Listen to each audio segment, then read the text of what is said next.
ओम शांति।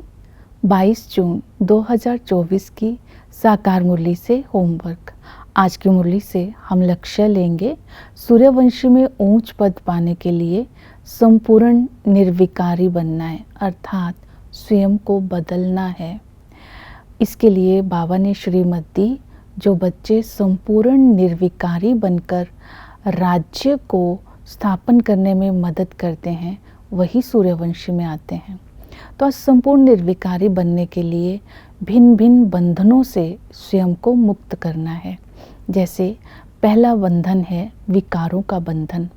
विकारों के बंधन के लिए बाबा ने बोला, काम महाशत्रु है जो आदि मध्य अंत दुख देता है। इस रावण पर तुम्हें विजय प्राप्त करनी है। विजय प्राप्त करने की 2 विधियां बताई। पहली विधि बताई, पुरुषोत्तम संगम युग को स्मृति में रखो। इस पुरुषोत्तम संगम युग पर ही हम रावण पर विजय प्राप्त करते हैं। दूसरी श्रीमत स्मृति में रखो। बाबा ने बोला, कमल बनो, अमल करो, अर्थात गृहस्थ व्यवहार में रहते कमल फूल समान पवित्र बनना है, निर्विकारी बनना है, पावन बनना है। तो हम विकारों के बंधन से मुक्त हो जाएंगे। दूसरा है देह का बंधन और संबंधों का बंधन। देह के बंधन से मुक्त होने के लिए बाबा ने बोला, स्वधर्म में, स्वरूप में, स्वपिता की याद में रहना है और स्वपिता को स्वदेश में याद करना है।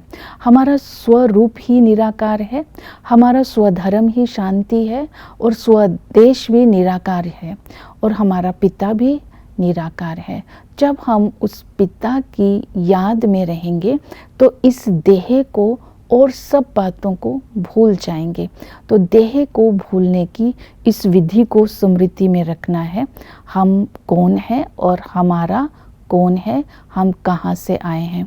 और संबंधों को भूलने के लिए, संबंधों के बंधन से छूटने के लिए बाबा ने विधि बताई कि इस संगम युग पर बाबा आकर के बाप, टीचर, सतगुरु और कंपेनियन बन करके हमारी संभाल करते हैं। तो बाबा को अपना कंपेनियन बना करके रखना है, तो वो कंपेनियन हमारी संभाल करेगा, तो हम सर्व संबंध बाबा के साथ अनुभव करेंगे। तो एग्जाम्पल बाबा ने फॉरेनर्स की दी कि वो भी संभाल करने के लिए शादी करते हैं लास्ट में। फिर बाबा ने कहा कंपेनियन अर्थात ब्रह्मचारी, कंपेनियन अर्थात स्वतंत्र आत्मा। तो इस तरह संबंधों के बंधन से हम मुक्त हो सकते हैं। फिर है कर्मों का बंधन। कर्मों के बंधन से मुक्त होने के लिए बाबा ने श्रेष्ठ कर्म करने की विधि बताई कि कमल फूल समान न्यारा और प्यारा होकर के कर्म करना है।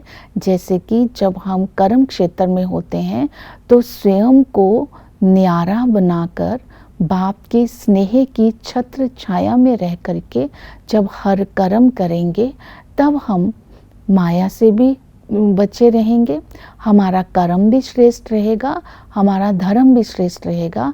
इस श्रेष्ठ कर्म और धर्म के द्वारा हम भविष्य प्रारब्ध बना सकेंगे। तो इसलिए कर्म के बंधनों से भी मुक्त रहेंगे। इसके साथ साथ नेक्स्ट बंधन है अज्ञानता का बंधन। अज्ञानता के बंधन से दूर रहने के लिए बाबा ने भिन्न भिन्न विधियां बताई। जैसे कि श्रेष्ठ ड्रामा की स्मृति, ड्रामा के राज को स्मृति में रखना है। ड्रामा बोल करके हमने अपने आप को बिठा नहीं देना है, इस पर नहीं बैठ जाना जो भाग्य में होगा। हमने ड्रामा को यथार्थ रीति समझना है, उल्टा नहीं समझना है। हमने पुरुषार्थ करके अपनी प्रारब्ध बनानी है। दूसरा ज्ञान दिया माला 108 की होती है। तीसरा ज्ञान दिया रत्न 9 होते हैं, उसमें से जो 8 रत्न है वो 4 जोड़ी है, 9वां शिव बाबा है। फिर ज्ञान दिया कि परम धाम को ब्रह्मलोक कहते हैं, वहाँ आत्मा ब्रह्म में लीन नहीं होती है। ब्रह्मलोक को निर्वाण धाम भी कहते हैं, वहाँ कोई दुनिया नहीं होती है। दुनिया इसी धाम को बोलते हैं जहाँ वर्ल्ड की हिस्ट्री ज्योग्राफी रिपीट होती है। निराकारी दुनिया को दुनिया नहीं बोलते हैं, मूल वतन बोलते हैं।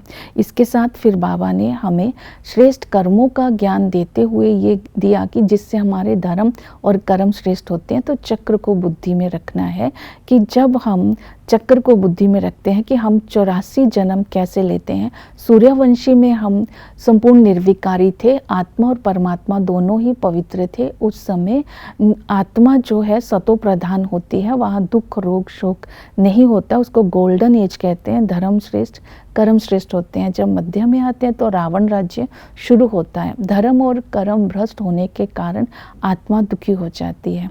और संगम पर, पुरुषोत्तम संगम युग पर बाबा हमें अपना मददगार बनाकर संपूर्ण निर्विकारी बनाते हैं। जब हम संपूर्ण निर्विकारी बनते हैं तब हम सूर्यवंशी में ऊंच पद पाते हैं। इस तरह भिन्न भिन्न बंधनों से मुक्त होकर हम भविष्य में ऊंच पद पाने का पुरुषार्थ करेंगे। ओम शांति।